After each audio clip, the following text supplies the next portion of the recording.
So welcome everybody to this eve of match briefing with the team from New Zealand, ahead of tomorrow's New Zealand versus Namibia Pool A match here in Toulouse. Joined on the top table by defence coach Scott McLeod and by two of the starting players, Anton Lienert and Luke Jacobson. I'm going to go immediately to questions from the floor. Just a reminder, please do wait for the microphone, and if you could say your name and the media organisation that you're representing. First question, please. Over here. Anton, Ollie here from News Hub.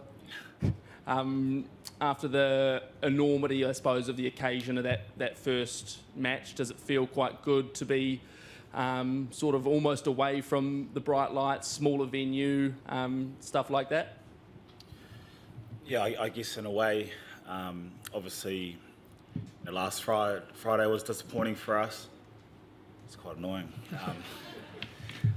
Yeah, so it is good to come to Toulouse or go back to Lyon, have a good week there in a smaller town, and sort of really put in some good work, and then come to Toulouse yesterday. And obviously the stadium here isn't quite as big as Stade de France, so yeah, I guess in a way it is nice.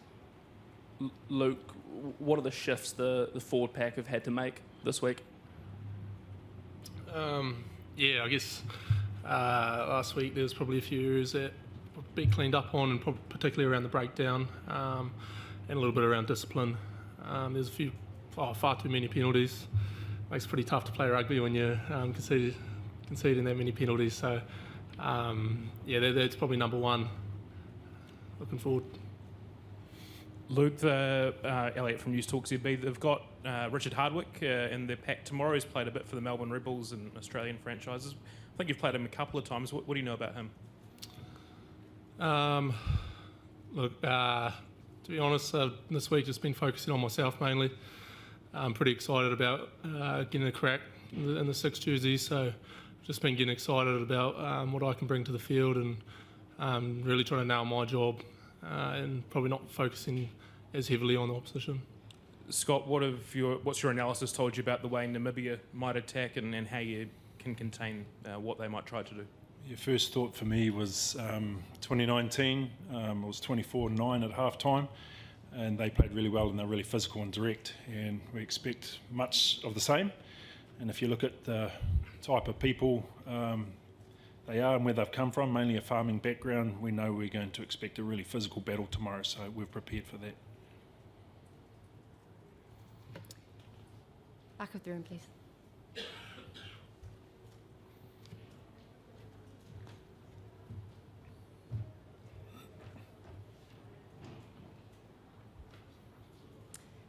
Bonjour, Sophie Pointer, journaliste à France Télévisions. La Nouvelle-Zélande a toujours fini... Attendez, j'ai un retour.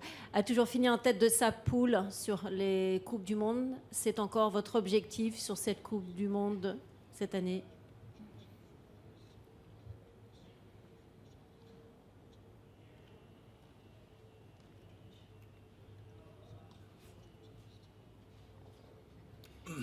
C'est bon pour la traduction? Yeah, I got that. Yeah, I think our objective at the moment is to take it 1 week at a time, to get better over these next 3 games. And at the end of the day, we just need to get ourselves to a quarter-final, and then you're into knockout rugby. Obviously, losing to France on Friday makes it hard to finish on top now. But yeah, we've got to focus on getting better the next 3 games, and then obviously we want to be in a quarter-final, and anything can happen from there.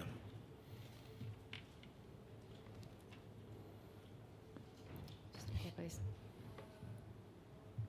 Hi, Martin Unterzinger for Le Monde. You no longer have any room for a loss in this Pool A. Does it bring any pressure that you're not used to at this stage of the competition? And how has the mood been in camp this week? Anybody?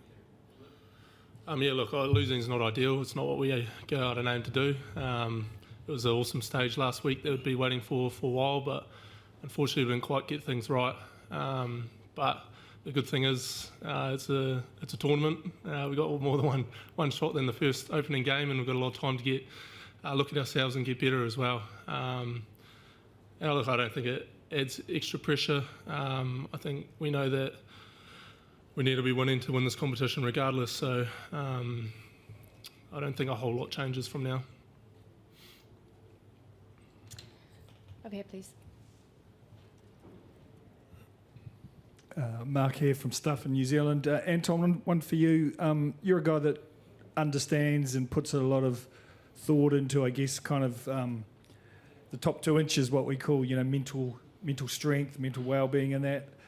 Just on the back of, I guess, a couple of losses that maybe have dented confidence, how important is that aspect for the All Blacks, that you guys stay mentally strong, kind of refocus, do all the things up top to kind of finish this tournament strong?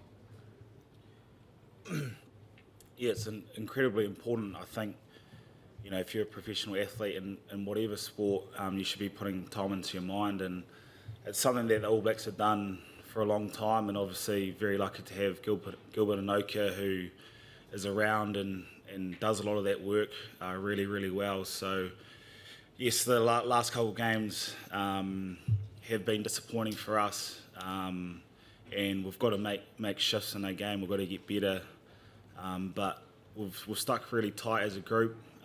Every individual has their own methods or way of how they deal with losses and pressure, but then we've also got support groups around us. It could be a good man in the team, and then obviously, as I said, Gilbert Anoka. So yes, we've been vulnerable in that space, and we're committed to, I guess, like I said, like not worrying about the future or what it holds, but about getting better every day, and that's what we can control. I think if you turn up every day and are driven to get better, then those small increments are going to add up to something good. So that's what we're focusing on at the moment. In the blue, please. Anton, have you played much with Dave as a combination in the midfield, and how's that been gelling this week? Yeah, I have. We've played, I'd say at least 5 or 6 games together, and it's good. Davey's a classy midfielder.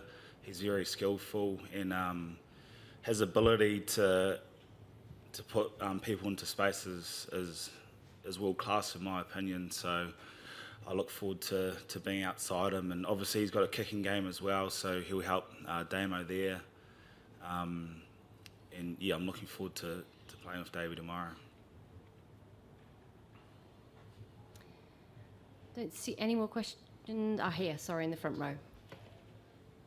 May here on TVNZ. Just your thoughts on the anthem last week and how they are changing that up for this weekend. Did you have an opinion on whether it was good or bad? I guess I noticed it was a little bit different, but I've heard plenty of different anthems, whether watching or playing for. So I don't know. I guess you learn to accept quite a wide range, but no, I'm more than happy. Didn't think too much about it.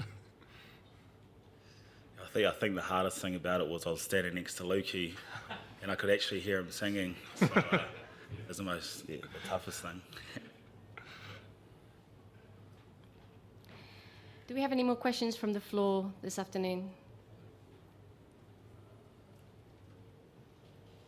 I see no hands raised. Maybe just then one thing from me to... Oh, here, right at the back. Sorry, I missed you.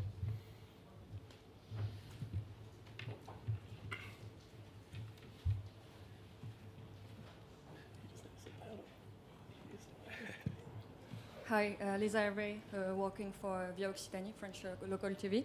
So, what is your feeling right now? Like you made 9 changes, for Namibia, since you played against France. What do you need for now? Like you need to gain some assurance to beat Namibia to finish, the first phases. What is your feeling like right now? Like most of all, you need to gain assurance. Excuse me. the World Cup's about a whole squad, and we've got to give opportunity for people to prove themselves. As it's been recognised, the last two results haven't been the way we wanted them to go, so we're giving people an opportunity to put their hand up, and like I said, we're going to need the whole squad. So it's a test match. It's first and foremost for us, and we'll be focusing on that and executing the play that we want to play and how we want to play. So that's what we're trying to gain from it, really, more than anything. Yeah, and last question, what do you feel about being here in Toulouse? You know, Toulouse is known as a capital of rugby here in France. So, like, do you feel kind of lucky to be here, to play here, to be in the city? Yeah, I think just being in France full stop has been awesome. Our spot in Lyon, it's been really welcoming there, Paris as well, and now getting to experience Toulouse as well. Already seen some pretty passionate fans outside the hotel and that, so it's pretty cool to see. I'm really looking forward to seeing what the fans have to bring to game time. Have I missed any more hands in the room? Is that a hand raised there? No. In that case, guys, I'm going to say thank you very much. We'll conclude here, and we look forward to seeing you tomorrow here in Toulouse. Thank you. Thank you much.